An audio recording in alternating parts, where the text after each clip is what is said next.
আসসালামু আলাইকুম। আজকে আমি আপনাদেরকে তেলের পিঠা বানানো শেখাবো। যে তেলের পিঠা আমি কলা দিয়ে খাবো। আমি কলা দিয়ে তেলের পিঠা খাইতে পছন্দ করি। আপনারা যে সুলা দিয়ে জিলাপি খান আমি কিছু কইছি। যাই হোক, এই যে জাল জাল তরকারি রাঁধছিলাম আর কই মাছ ভাজিছিলাম। কই মাছ ভাজা আর জাল জাল তরকারি খাইয়ে মনে হচ্ছিল একটু মিষ্টি জিনিস খাই। পরে ফ্রিজে গেলাম, ফ্রিজে দেখলাম যে এই চালের গুঁড়ে রয়েছে, চালের গুঁড়ে ভিজা ভিজা ছিল। 2 কাপ দিয়ে দিছি আর 2 কাপ আটা দিয়ে দিছি। আপনারা চাইলে শুকনা গুঁড়াও দিতে পারেন, আবার ময়দাও দিতে পারেন, আপনাদের ইচ্ছা। তো আর যদি বেশি পরিমাণে বানাতে চান, চালের গুঁড়া যতটুকু দিবেন ততটুকু পরিমাণে আটা বা ময়দা দিয়ে দিবেন। আর চিনি তো আপনার স্বাদ মতো, মিষ্টি আপনি বেশি খাবেন না কম খাবেন সেটা আপনার বিষয়। আর পানির ব্যাপারটা খুব ভালো করে শুনে রাখেন। পানি দিবেন একটু একটু করে, পুরো ডালে দিয়ে না, পরে কিন্তু সেরা সেরা হয়ে যাবে। এই যে এরকম করে বানাতে হবে, একেবারে চিতই পিঠা যেরকম করে বানায় ওরকম করে বানাতে হবে। এখন বলেন চিতই পিঠাও বানাতে পারেন না, তো পারেন নাকি? আচ্ছা যাই হোক, চিতই পিঠার ভিডিওটা আমি আরেকদিন দেখাই দিব, ঠিক আছে? আমারও শিখতে হইব আর কি। যাই হোক, তারপরে হইতেছে যে মেন বিষয়টা সেটা হইতেছে গিয়া এই পিঠা আর এই খামিটার মধ্যে এই যে এটার মধ্যে কিন্তু এটা গোটা গোটা থাকা যাবে না। এটি গোটা গোটা থাকলে কি হবে? গোটা গোটা থাকলে পরে পিঠা ভালো হবে না। পরে আপনারা কবেন যে ইউটিউবের বেটিটা ভালো করে পিঠা বানাতে পারে না, নিজেরা যে গোটা গোটা রেখে পিঠা বানানো ভুল করবেন সেটা তো স্বীকার করবেন না।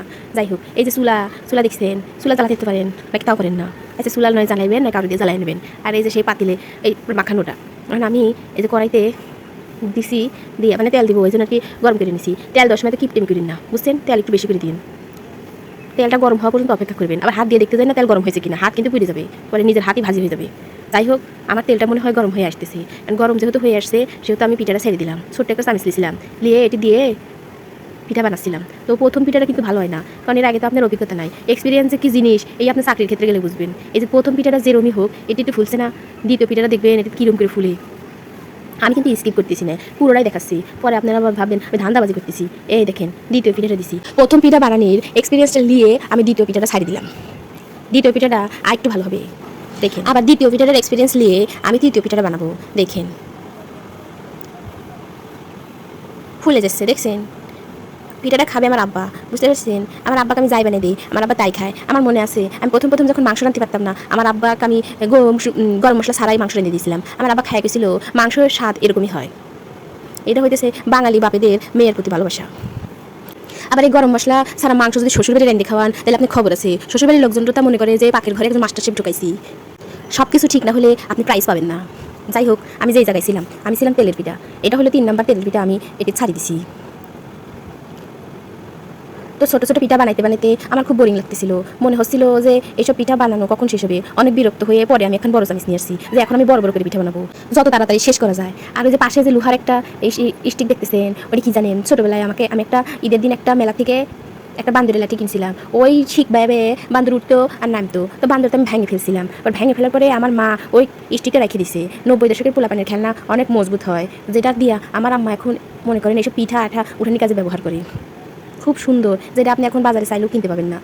বান্দর নাই, কিন্তু বান্দরের লাঠিটা আজও আমার আম্মার রান্নাঘরে রয়ে গেছে। কিনছিলাম বলে কত বকা দিছিল, এখন কত কাজে লাগতেছে, কার কাজে লাগতেছে? তোমার কাজে তো লাগতেছে। বাপ মা এরমই করে। যাই হোক, দেখেন